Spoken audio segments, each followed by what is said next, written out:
Hello, nanapod me. So this day nangadto mi Castlemaine. So come with us as we explore this beautiful town.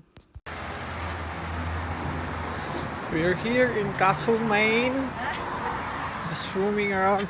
Narong, di ko ba? Wadyo ko kanang jacket. Tugno kaayo. Sundog mo sa kuwang anak-anak no. Oh?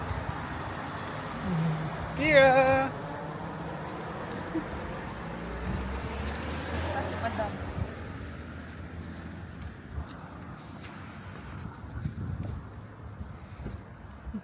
The beauty of Castlemaine.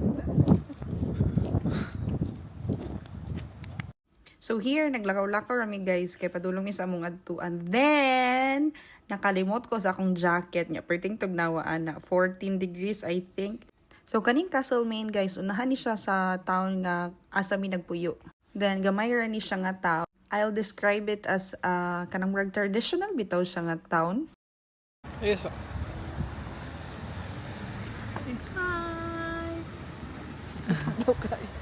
Yan ang makaingon ko nga traditional siya nga taon kay tanawa ilahang mga building guys, cute kaayo. The architecture is giving. Habitaw kay so far sa amo ang mga naadtuan nga mga lugar diri as duol sa amoa. Diri ko nakakita og mga buildings nga inana good. Unlike Sunbury ug Sunshine, well, by the way, duol-duol lang man pud to sila sa city.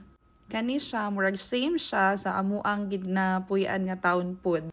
Simple ang place, then peaceful gid siya.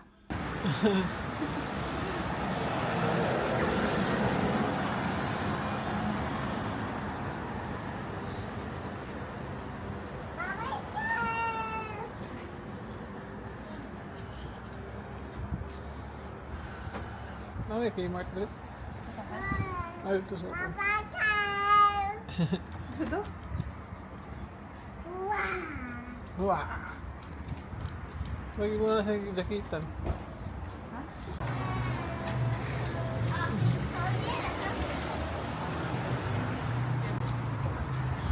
Ano lang shot?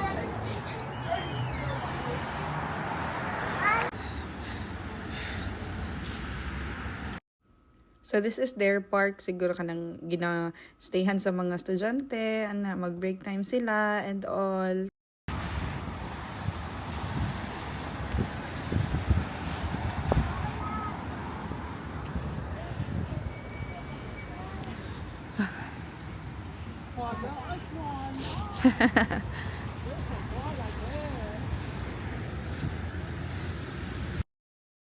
So here, nagkaon-nag-lunch si Rara kay lunchtime na siya. Then iyahang daddy, nagpalit po og food namo. Daghan po nagtao dira guys, dili lang kami. Nangaon po sila, nagdudula-dula ang mga bata. In front na anay playground, so si Rara, apurado na kay na siya nga magdula. So dara, nagdula na sila sa iyang daddy, kay gusto na siya magdula gid guys. So kanang ni Agi, muna si Megan, muna ako ang nakaila og kanang iyang apo. Pagkataod-taod po na niabot ang iyang bana. So, local sila diri as Castlemaine. And then, na-interested sila kay si Rara. Sige, duol-duol silang apo ka ng makigdula ba? Sige, story yan. Ako? Wala lang. Sige, mga paukanan yan. Ay, wala lang. Nag-istorya yan eh. So, na ako'y nakaila. Kuya, ang mga tao din ko, hilig silang small talks, no? Mga tiguang, manggod. Ay, dili. Diri nabantayan ako love diri sa Castlemaine murag kasagaran mga tao kay hilig og small talks no. Kanang mangutan na sila, magikan na good. Daghan na kay mig na istoryahan. Doon ako. So namin nakaila guys. Naado sila na siya nephew nga sa Cainton daw naglive. Ang asawa half Filipino, taga Luzon.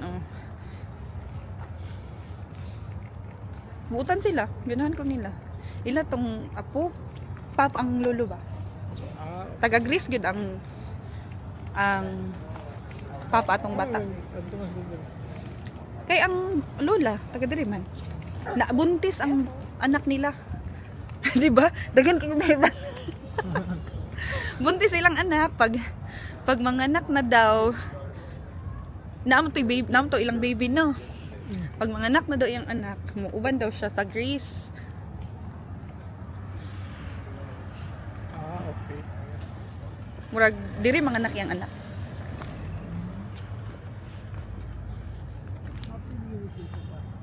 Hmm?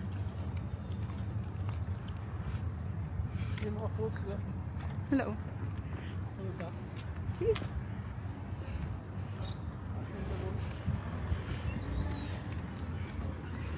What do you want to eat?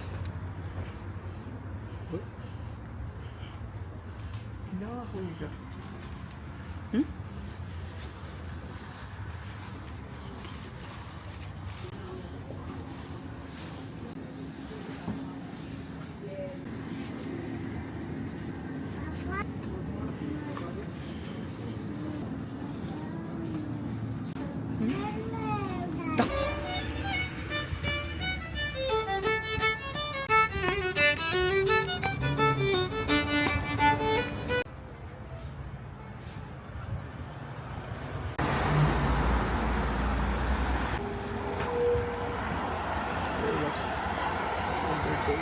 Tulog pa mo. Dali, tulog mo. 30 minutes na. Unsa na may akong book eh. Si Madam among so as usual na napod ni sa ulis.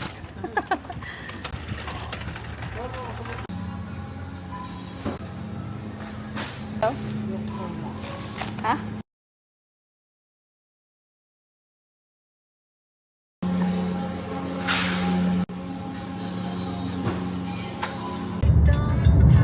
Sana po kay dala anak niya okay. Magsutaka na beda siya pamalit pating daghan nagpalito na niya. Di na namo magamit ang uban. Unsa yung gibay? Napod. Bitter melon, may pangalan to no? Ha? Bitter melon ba to? Sayote? Sige ko pa pangita ito. Wala. Dili man bitter melon. Wala, dito no. So nag-google jud ko guys doon sa jud ang English sa sayote. So more to bye.